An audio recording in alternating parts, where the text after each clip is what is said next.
সকালে দিল্লিতে প্রধানমন্ত্রী নরেন্দ্র মোদীর বাসভবনে দেখা করার পর বিকেলবেলায় মুম্বাই পৌঁছল ভারতীয় ক্রিকেট দল। সেখানে রোহিত শর্মা, বিরাট কোহলিদের গ্র্যান্ড রিসেপশন করার আয়োজন হয়েছিল, একথা জানাই ছিল। মানুষের ঢল নেমেছিল রাস্তায়। মুম্বাই বিমানবন্দর থেকে নরিম্যান পয়েন্ট হয়ে মেরিন ড্রাইভ হয়ে ওয়াংখেড়ে স্টেডিয়াম মেরে কেটে ৪৫ মিনিটের রাস্তা। সেই রাস্তা পেরোতে লেগে গেল ২ ঘন্টারও বেশি। হয়তো এটাই স্বাভাবিক। শুধু লোক আর লোক, মাথা আর মাথা।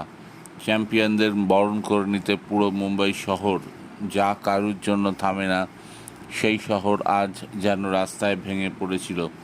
এরপর ওয়াংখেড়ে স্টেডিয়ামে সেলিব্রেশনের পালা। প্রত্যেক ক্রিকেটারকে নিয়ে বক্তব্য রাখলেন।